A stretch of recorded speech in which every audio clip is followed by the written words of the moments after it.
Friends, welcome to pro talent and I am Nitin Parmar. My dear students, आपका स्वागत है आज के इस डेली करंट अफेयर मॉड्यूल के अंदर। आज के करंट अफेयर मॉड्यूल के अंदर हमारा मकसद रहेगा that we try to cover some important news item from the exam point of view, which is every day that's the same thing, but today seemingly not very complicated issue, है ना। देखने से ऐसा लगता है कि अच्छा ये न्यूज़पेपर पढ़ रहे हैं, न्यूज़पेपर में कोई काम की चीज़ नहीं है क्या, मतलब वायलेंस हो रहा है ना। दिल्ली में वायलेंस हो रहा है, हनुमान जयंती के दिन प्रोसेशन निकाला, हनुमान जयंती के दिन प्रोसेशन निकाला, रमज़ान का महीना चल रहा है, हिंदू मुस्लिम आमने सामने आ गए, वायलेंस हो गया। वायलेंस के बाद अब उसमें गलती किसकी, ठीक है, क्या एक पर्टिकुलर कम्युनिटी की गलती है या कुछ मिसक्रिएंट्स है, पता नहीं, अभी तो मिसक्रिएंट्स पकड़े जा रहे हैं, ठीक है। पर उस वायलेंस के बाद दिल्ली पुलिस ने एंटी एनक्रोचमेंट ड्राइव चालू किया। जहांगीरपुरी में ये लोग जेसीबी लेकर पहुंच गए, बुलडोजर लेके पहुंच गए। बुलडोजर की राजनीति, ठीक है, यूपी से चालू हुई, योगी आदित्यनाथ के ज़माने में चालू हुई, है ना, और उनको बुलडोजर बाबा भी कहा गया, ठीक है। और जब ये राजनीति चालू हुई कि जहाँ कहीं वायलेंस होता है, ठीक है, जो लोग पब्लिक सेफ्टी और पब्लिक अगेंस्ट सिक्योरिटी को नुकसान पहुंचाते हैं, ठीक है, वहाँ जाकर एनक्रोचमेंट ड्राइव कर दो। नाउ व्हाट हैपन्स थ्रू मतलब एंटी एनक्रोचमेंट ड्राइव। एनक्रोचमेंट आपको पता होगा कि भैया हम, मतलब कोई भी बंदा, उसको जितना अधिकार था उससे कहीं ज़्यादा अधिकार की ज़मीन लेके वो बैठ गया रास्ते पे, उसने अपनी दुकान खोल दी, ठेला लगा दिया, टेम्पररी झुग्गी बना दी, ठीक है ना, कोई टेम्पररी कियोस्क लगा दिया, ऐसी सब सिस्टम लगा के लोग एनक्रोचमेंट करते हैं, ठीक है, जो हम रेगुलरली देखते हैं। And it is so common for us कि हमारे सब्जी वाले या ऐसी छोटी छोटी चीज़ें देश के अंदर लोग इस तरीके से एनक्रोचमेंट करते हैं। उस एनक्रोचमेंट के ऊपर दिल्ली पुलिस ने अटैक करना चालू कर दिया। जेसीबी लेकर गए, सबको इकट्ठा करके, है ना, सब सामान तोड़ तोड़ के लेना चालू कर दिया। Now people of Jahangirpuri went to Supreme Court. They filed a writ petition saying that look, इस सब चीज़ को रोक दीजिए। शुरुआत में एक दिन के लिए सुप्रीम कोर्ट ने रोक दिया और अभी उस मीटिंग को, मतलब उस पिटीशन को सुनने के लिए अभी उन्होंने और 2 वीक का स्टे लगा दिया है, इंजंक्शन लगा दिया है। सो दोस्तों, ये सब किस मुद्दे से कनेक्टेड है, ठीक है दोस्तों। जो मुद्दा मैं आपके साथ डिस्कस करने वाला हूँ उनमें ये जो मैडम है, ठीक है, वो उन्होंने बहुत बड़ा रोल प्ले किया है, ठीक है। वो मैडम कौन है, ठीक है, वो आपको मुझे बताना है। मैं आपके सामने बात करने वाला हूँ famous case called Olga Tellis versus BMC, that is again से बॉम्बे म्यूनिसिपल कॉरपोरेशन 1985, जो आज मुंबई, अगेन से बॉम्बे, मुंबई नाम बन चुका है, ठीक है। बहुत सारे महत्वपूर्ण लॉ इन्वॉल्व थे, कॉन्स्टिट्यूशन के मैटर इन्वॉल्व थे, article number 14, article number 21, article number 19, वैसे ही उसको तो गोल्डन ट्राइंगल बोलते ही बोलते हैं, 14, 19, 21, ठीक है। आर्टिकल नंबर 32 इन्वॉल्व हुआ, article number 39, 41 which is DPSP का मुद्दा इन्वॉल्व हुआ, ठीक है। देन ट्रेसपास का मुद्दा इन्वॉल्व हुआ ऑफ आईपीसी सेक्शन 441, एंड जो law that is Bombay municipal corporation act BMCA 1888 के कुछ सेक्शन को चैलेंज किया गया था that such kind of sections are arbitrary, such kind of sections are not against as per constitution. So दोस्तों, article number 13 बोलता है सुप्रीमेसी ऑफ फंडामेंटल राइट। ये आपने सुना ही होगा, ये सुनो दैट कोई भी लॉ कॉन्स्टिट्यूशन आने के पहले बना है या कॉन्स्टिट्यूशन के साथ अभी एग्जिस्टेंट में है या उसके बाद बनेगा, अगर वो फंडामेंटल राइट को वायलेट करेगा, ठीक है, तो टू दैट एक्सटेंट हम उस लॉ को कैंसिल कर सकते हैं, ठीक है, एंड वी मेक सुप्रीम और फंडामेंटल राइट सुप्रीम। सो मुद्दा हुआ ये कि महाराष्ट्र में in 1981 Bombay municipal corporation decided to evict the pavement and slum dweller in the city of Bombay, ठीक है। ये सब बारिश के पहले अगेन से की शुरुआत हो रही थी। बारिश की सीज़न जनरली जून महीने में आती है, ठीक है। बारिश आने वाली थी तो बोला कि बारिश की, मतलब ये लोग जब अगेन से रास्ते पे रहते हैं, झुग्गियों में रहते हैं, जिसकी वजह से अगेन से वाटर क्लॉगिंग हो जाती है, और इसकी वजह से सीएम ने ऑर्डर दे दिया कि भाई आप इनको हटा दीजिए and deport this people. Not only उनकी झुग्गियों को, उनकी एनक्रोचमेंट को हटा दो, पर उनको वापस डिपोर्ट भी कर दो, ठीक है, डिपोर्ट कर दो मतलब ये जहां से आए हैं, ठीक है. So that means someone is coming from Odisha, someone is coming from UP, someone is coming from Kerala, ठीक है, anyone coming from any place, उसके स्टेट ऑफ ओरिजिन में उसको वापस भेज दिया जाए. This order was under section 314 of Bombay Municipal Corporation Act, ठीक है. एंड ड्यू टू विच जिन लोगों को दिक्कत आया है ना, जो एग्रीड पार्टी थे, उनको लगा कि भैया उनके साथ तो नाइंसाफी हो रही है, उन्होंने रिट पिटिशन फाइल करी in Bombay high court. Bombay high court ने इंटरिम इंजंक्शन दिया, ठीक है, मतलब इसको बॉम्बे म्यूनिसिपल कॉर्पोरेशन एक्ट को रोक दिया जाए, ठीक है, उनके एक्शन को रोक दिया जाए, ठीक है. However Bombay high court granted and ad interim injunction to be enforce until July 21, 1981. तब तक उसको रोक दिया. याद करिए, जून में बारिश होती है, जुलाई 21 तब तक ही उन्होंने उसको रोका. The respondent agreed that the huts will not be demolished until October 15, 1981. उन्होंने, बीएमसी वालों ने यह भी कहा कि भैया हट को हम तोड़ेंगे नहीं.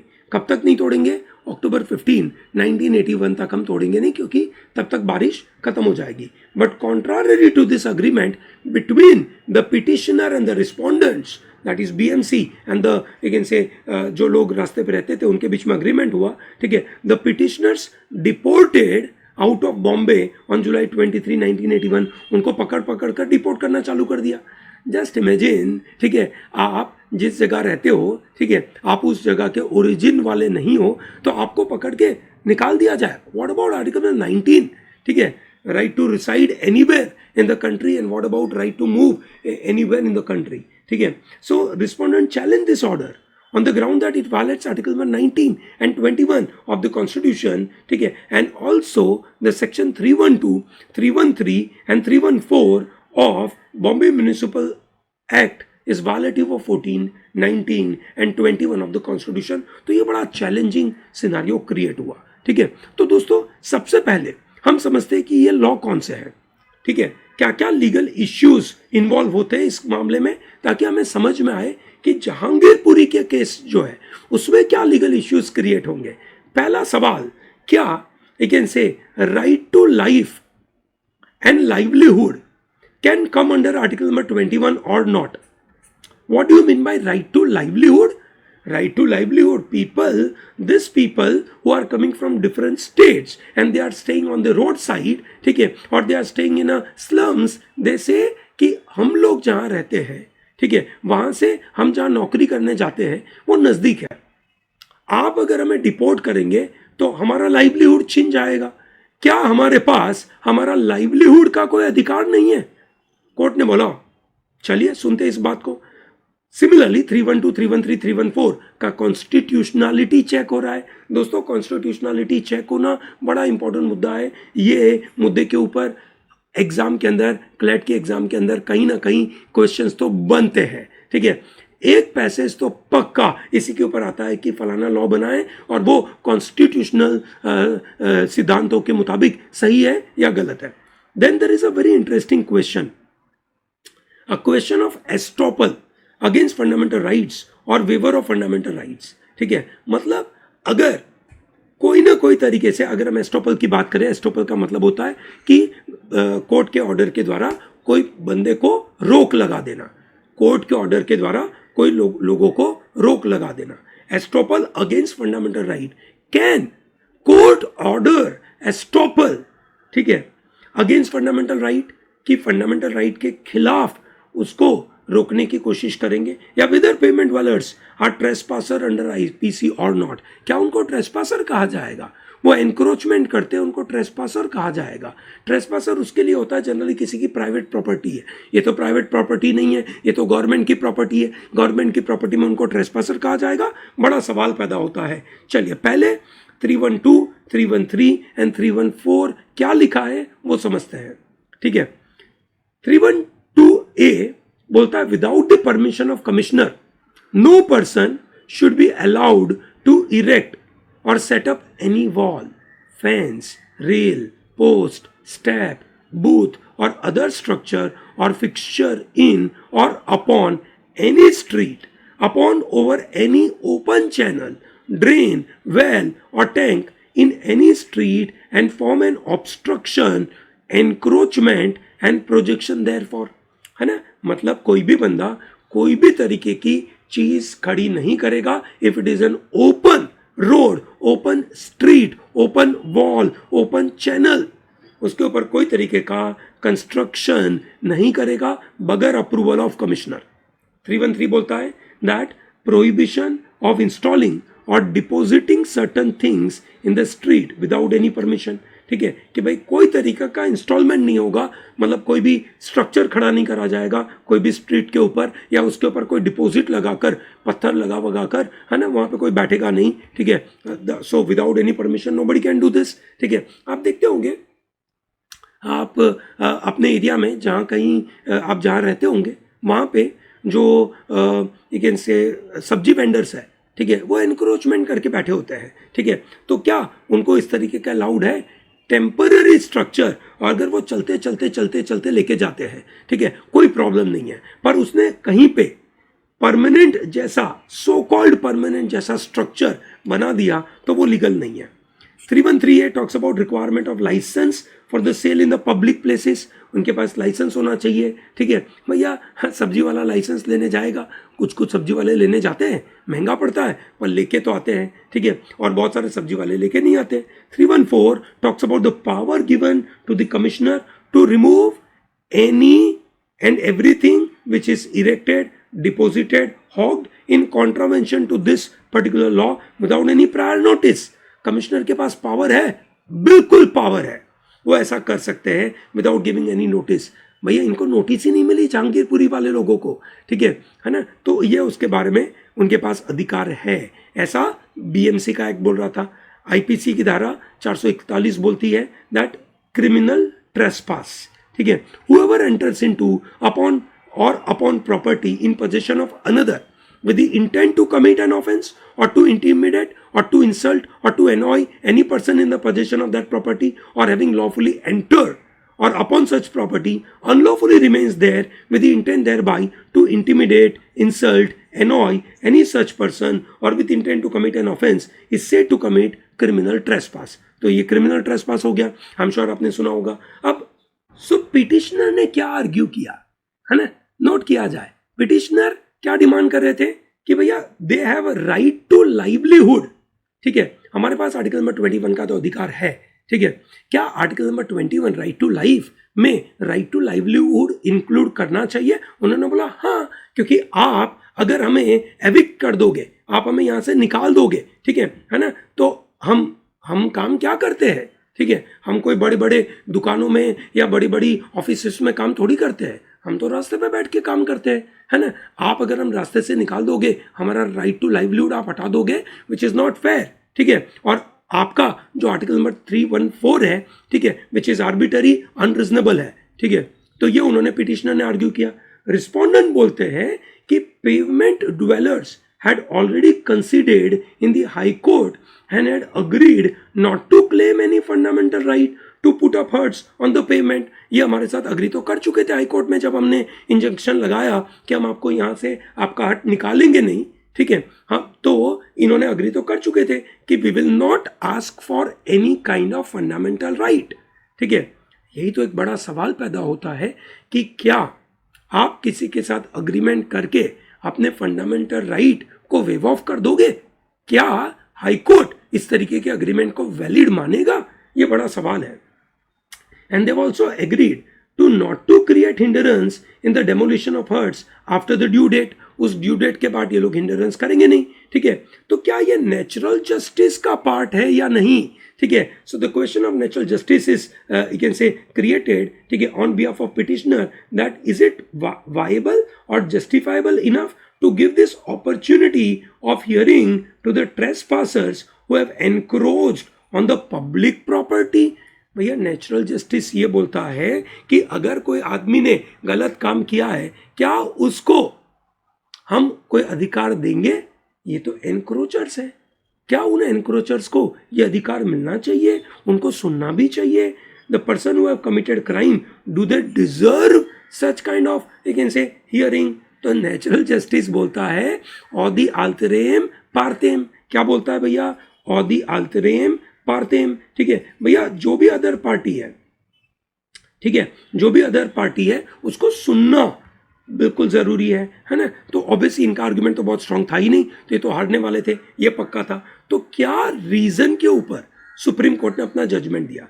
Supreme court justified argument of the petitioners. उन्होंने बोला right to life is a much wider scope वाला आर्टिकल है ना, बड़े वाइडेस्ट एम्पलीट्यूड में उसको माना जाता है। It does not only mean that life can not be threaten except procedure established by law.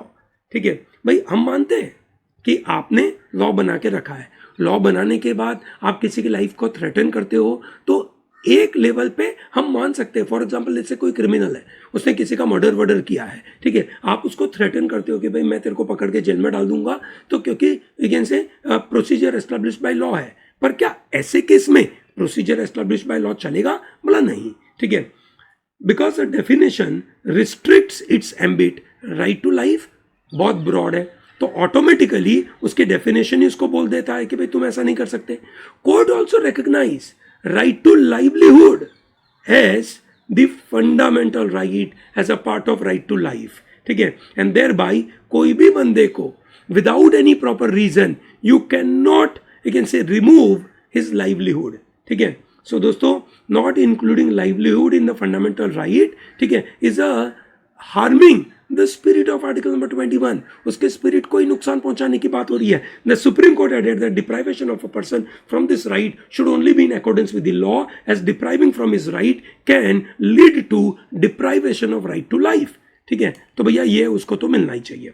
दूसरा, सुप्रीम कोर्ट ने ये भी बोला that right to livelihood of part of article number 21, that is right to life, is clearly, you can say, visible, है ना, and जो section 312, 313 and 314 है, ठीक है, जिसके द्वारा कमिश्नर के पास अधिकार है, ठीक है, वो अधिकार के द्वारा उन्होंने जो एनक्रोचमेंट को हटाने की बात करी, जो अनजस्ट है, ठीक है, अनरिजनेबल है, और इसकी वजह से लोगों का आर्टिकल नंबर 21 एक से प्रिवेल करेगा, और इसकी वजह से हम ये बोलते हैं कि आर्टिकल नंबर 312, 313 एंड 314 आर्बिटरी है। सो दोस्तों, फाइनली कोर्ट ने इस बात को बोला कि that people do not have right to encroach footpath, ये बराबर है, पेमेंट, ठीक है, जो पब्लिक पर्पस के लिए है वो उनके पास अधिकार है। पर यू कैन से eight the end of the day कि हम 314 का जो आर्टिकल है उसको भी हम बोल सकते हैं कि ये अनरिजनेबल यू कैन से नहीं है। पर पॉइंट ये है कि at the end of the day right to livelihood is a part of fundamental right, and thereby अगर कोई इस्लाम काफी लंबे समय से अगर वहां पे रहते हैं, ठीक है, 20 साल हो गया, विच इज इजमेंटरी राइट, तो उनको कहीं ना कहीं या तो सेटलमेंट दे दो, या उसको पब्लिक पर्पस के लिए अगर आपको अगर जगह यूज करनी है तो उनको ऑल्टरनेट सेटलमेंट दे दो, उनको फोर्सफुली निकाल नहीं सकते हो, ठीक है। So that is how the idea is, ठीक है, डेवलप। सो मुझे लगता है जहांगीरपुरी वाले केस के अंदर सुप्रीम कोर्ट जब ये बात सुनेगी तो ओल्गा तेली वाला केस बहुत अच्छी तरीके से उनके सामने आएगा, ठीक है। आगे बढ़ते दोस्तों, European Union comes with digital services act, ठीक है, and it is going to be a watershed moment for internet regulation. What do you mean by watershed? You can say moment. Watershed moment का मतलब हो गया कि अब it's a game changing समय, है ना, इसके बाद दुनिया बदल जाएगी, ऐसा माना जाता है। So what is this digital services act 2022? India में ऐसा कोई एक्ट है क्या? अभी तो नहीं है। इंडिया में डेटा प्रोटेक्शन बिल 2019 जो पार्लियामेंट में पेंडिंग है उसके जैसा है। It is a landmark legislation of European Union. It is going to force big internet firms, ठीक है, कौन से? फैंग, है ना, कौन से फैंग है भैया? Facebook, Amazon, Apple, Netflix, Google, ठीक है, उनके लिए बात हो रही है, ठीक है। This are the big internet companies, they are acting against, मतलब they are being forced to act against disinformation and illegal harmful content, ठीक है। भाई अपने एक से एलोन मस्क साहब इसी तो लड़ाई लड़ रहे थे कि ट्विटर को मैं इसलिए खरीदना चाहता हूं क्योंकि भैया ट्विटर फ्रीडम ऑफ स्पीच थोड़ी मैनेज कर रहा है, ठीक है, वो तो गलत है, लोगों के अकाउंट बैन कर देता है। ट्रम्प का अकाउंट बैन कर दिया, कंगना रनौत का अकाउंट बैन कर दिया, गलत बात है, तो इसलिए मैं इसको खरीदना चाहता हूं। और फाइनली उन्होंने खरीद लिया। हम वेट करेंगे कि ये किस तरीके से सही काम करते हैं या नहीं, ठीक है। And to provide better protection for the internet users and their fundamental right, ठीक है। मतलब अब ये जो बड़े बड़े इंटरनेट जायंट्स हैं उनके पावर को कंट्रोल करने की बात है, उसको क्लिप लगाने की बात है, ठीक है। सो अभी तक ये बड़ी बड़ी कंपनियां सेल्फ रेगुलेशन पे चलती थी, इनके ऊपर कोई था नहीं, उनके ऊपर कोई परेशान करने वाला था नहीं, ठीक है। ना गवर्नमेंट उसको देखती थी, ना कोई देखते थे, वो खुद अपनी मर्जी से सेल्फ रेगुलेशन। ट्विटर अपनी मर्जी से कंगना रनौत को बैन कर देता था, ट्रम्प को बैन कर देता था। क्या सरकार ने उसको बोला? क्या कंगना रनौत का फंडामेंटल राइट वायलेट करा उन्होंने? अब क्योंकि वो प्राइवेट बॉडी थी, ठीक है, कंगना रनौत वहां पे फंडामेंटल राइट मांग नहीं सकती थी, ये सुनो। पर ये जो डिजिटल सर्विसेज एक्ट है उसके द्वारा, है ना, अब उनके ऊपर कहीं ना कहीं जो इलीगल वे में उन्होंने ऐसा रिस्ट्रिक्शन किया है उसको रोकने की बात है। So now they have to give practical effect to principle that what is illegal offline should be illegal online and what is legal online should be legal offline, या ऑफलाइन लीगल है तो ऑनलाइन भी legal है, ठीक है। सो दोस्तों ये law क्या है, ठीक है। ईयू कमीशन ने बोला it is a set of common rules on intermediaries obligation. दोस्तों आपको याद होगा इंडिया में भी इंफॉर्मेशन टेक्नोलॉजी एक्ट 2000 के अंदर हमने एक इनसे 2000 के अंदर एक स्पेशल रूल बनाए थे फॉर इंटरमीडियरीज के लिए, स्पेशल रूल बनाए इंटरमीडियरीज एंड ओटीटी प्लेटफॉर्म के लिए बनाए थे, ठीक है। हमने रूल बनाए थे, ठीक है, अच्छे रूल थे। व्हाट्सएप उसके बारे में बड़ा हल्ला कर रहा था, ठीक है ना। फाइनली हमने व्हाट्सएप को डांट वाट लगाकर बोला भाई मानना तो पड़ेगा, नहीं तो तुझे यहाँ पे धंधा बंद करना पड़ेगा। फाइनली व्हाट्सएप ने बोला हम मानेंगे, ठीक है। तो यहाँ पे इंटरमीडियरीज का obligation, you may wonder sir what is intermediaries. Intermediaries का मतलब हो गया, फॉर एग्जाम्पल लेट अस से आपको मेरे साथ बात करनी है, ठीक है। So we are there on a Telegram, ठीक है। आप और मैं टेलीग्राम पे बात करते हैं, 7 आवर की चैलेंज करते हैं रेगुलरली, ये नो, ठीक है। तो आप और मैं रेगुलरली बात करते हैं, उसमें बीच में इंटरमीडियरी कौन है? Telegram. So Telegram is an intermediary, WhatsApp is an intermediary, Amazon is an intermediary. क्यों? अमेजॉन पे अपन कुछ सामान बेचते हैं, ठीक है, आप और मैं वहां से सामान खरीदते हैं, ठीक है, कोई और बेच रहा है, हम खरीद रहे हैं, मीडियम कौन है? Amazon, which is intermediary, yes or no? So उनके ऑब्लिगेशन क्या है, उनकी अकाउंटेबिलिटी क्या है, ठीक है, और जो यूजर्स है उनके लिए बड़े प्रोटेक्शन लगाए जाएंगे, ठीक है। So this law will tightly regulate these intermediaries and large platforms like Google, YouTube, Facebook, ठीक है, और वो किस तरीके से यूजर के कंटेंट को मॉडरेट करते हैं। सेल्फ रेगुलेशन करते थे अभी तक, अब सेल्फ रेगुलेशन नहीं होगा, ठीक है। So now the government will make a law about how to deal with the abusive and illegal content. आपने देखा होगा रिसेंटली गवर्नमेंट ऑफ इंडिया ने बहुत सारे यूट्यूब चैनल है जो गलत गलत इंफॉर्मेशन स्प्रेड करती थी उसको बैन कर दिया था, है ना। हमने पबजी बैन करा था, ठीक है, टिकटॉक बैन करके रखा हुआ है, बहुत सारी पॉर्न साइट्स बैन करके रखी है ना। तो भैया ये जो गवर्नमेंट बैन करता है, गवर्नमेंट उसके ऊपर रोक लगाता है, सो गवर्नमेंट का ऑर्डर है। बहुत बार ये कैसे कंपनियां खुद सेल्फ रेगुलेशन के द्वारा उसको बैन करती है, ठीक है। So this is going to be applicable on large you can say number of people. क्या नए रूल है? पहला, नए प्रोसीजर लगाए and they are procedure which are helping this big firms to remove the troublesome content in a faster way, ठीक है। Also they are going to put duty of care on this big firms. दोस्तों वो जो you can say Donoghue versus Stevenson का case था जहाँ पे ginger you can say beer के अंदर एक स्नेल पाई गई थी, ठीक है। तो क्या अमेजॉन, क्या गूगल उन लोगों का ड्यूटी ऑफ केयर नहीं है हमारे प्रति? We are also consumer of you can say they are services. तो क्या वो उनकी ड्यूटी ऑफ केयर नहीं है? उन्होंने बोला yes, market place like Amazon will have to have this duty of care, ठीक है। So that is very important. Audit करेंगे, ठीक है, बहुत इंपॉर्टेंट बात है कि ये लोग इतना बड़ा बड़ा डेटा यूज करते हैं, उनका ऑडिट तो करो, है ना। गवर्नमेंट का ऑडिट करने के लिए सीएजी आता है, ठीक है, कंट्रोलर एंड ऑडिटर जनरल आते हैं, ठीक है। कौन है भैया हमारे इंडिया के controller auditor general? GC Murmu, ठीक है। तो भैया वो आते हैं, तो यहाँ पे क्या उनका ऑडिट नहीं होना चाहिए? बिल्कुल होना चाहिए, ताकि वो किस तरीके से सोसाइटी में रिस्क क्रिएट करते हैं, उस रिस्क को कैसे एनालाइज करें, ये समझना बहुत ज़रूरी है। फिर इंडिपेंडेंट रिसर्चर्स को उनका डेटा का एक्सेस होना चाहिए। अगर कोई मिसलीडिंग इंटरफेसिस है, ठीक है, कोई डार्क पैटर्न उनको दिख रही है कोई पर्टिकुलर चीज़ में कि लोग एक ऐसे नकली सा कोई कम्युनिकेशन डेवलप करके झूठी झूठी इन्फॉर्मेशन फैलाते हैं या मिसलीडिंग इन्फॉर्मेशन फैलाते हैं, तो क्या उनको रोकना चाहिए? उसके लिए क्या तरीका होना चाहिए? क्राइसिस के दौरान क्या करना चाहिए? जैसे रशिया यूक्रेन की वॉर हुई, उस क्राइसिस में क्या करना चाहिए? ट्रांसपेरेंसी के मेजर्स क्या करने चाहिए? ऐसे उन्होंने रूल बनाए, विच इज़ वेरी इंपॉर्टेंट। इसके पहले करीबन 2012 में यूरोपियन यूनियन लेकर आया था global data protection regulation, GDPR framework लेकर आए थे। अब ये नए लेकर आए DSA, है ना, ठीक है। So this is what you should be knowing.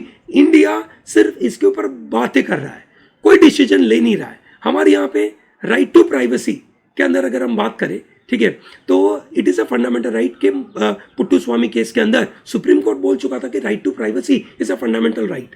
पर उसके बाद इंडिया में अभी भी डेटा लोकलाइजेशन के ऊपर कोई स्ट्रॉन्ग रूल आया नहीं है कि ये जो बड़ी बड़ी फर्म्स है, वीज़ा, मास्टर कार्ड है कि वो लोग या गूगल या फेसबुक, है ना, इनको इंडिया के लोगों का डेटा इंडिया के ही सर्वर में रखना चाहिए, डेटा लोकलाइजेशन करना चाहिए। उसके ऊपर तो कोई रूल बना नहीं है अभी तक, ठीक है। राइट टू प्राइवेसी बोल चुके थे के पुट्टू स्वामी केस के अंदर।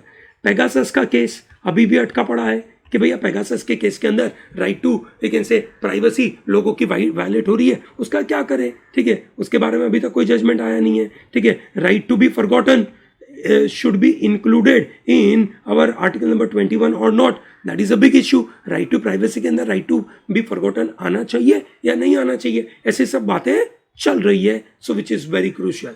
सिप्री का एक मजेदार सा रिपोर्ट आया ऑफ 2021, ठीक है, जहां पे उन्होंने बताया कि पहली बार, है ना, वर्ल्ड के इतिहास में world expenditure on military has cross 2 trillion you can से US डॉलर। देखिए ना, 1981 से ये नंबर बढ़ते बढ़ते it has crossed this 2 trillion. ये रहा आपका 2000 billion which is 2 trillion dollar का नंबर है। It has cross for the first time 2.1 trillion के आजू बाजू पहुंच चुका है, विच इज ह्यूज, ठीक है, बराबर है। तो सिप्री कौन है?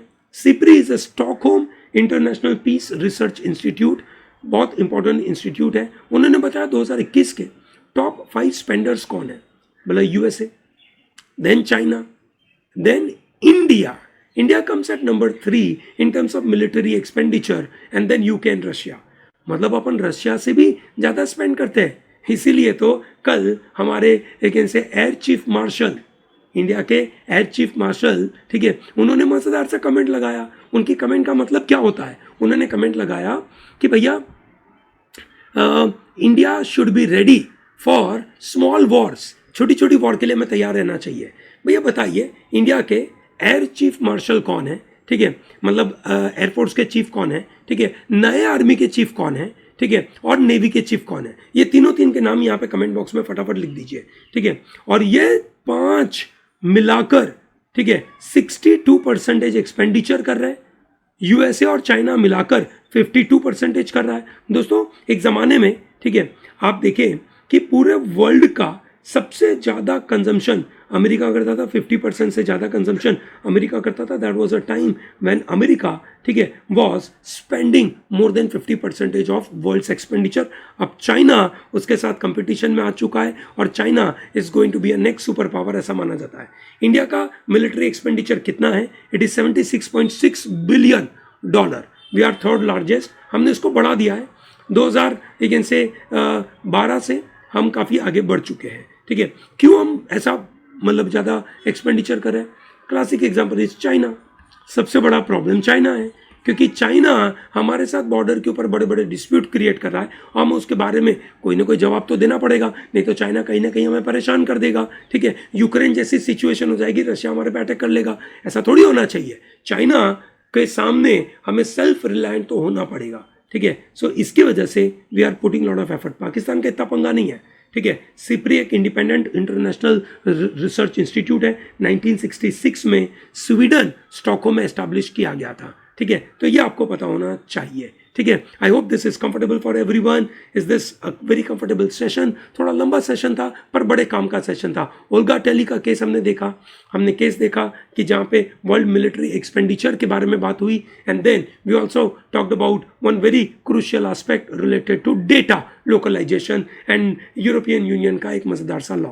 अगर आपको ये वीडियो पसंद आ रहा है इसको लाइक जरूर करिए, हमारे चैनल को सब्सक्राइब जरूर करिए and tell to large number of people to be part of pro talent. Okay, thank you, have a good day.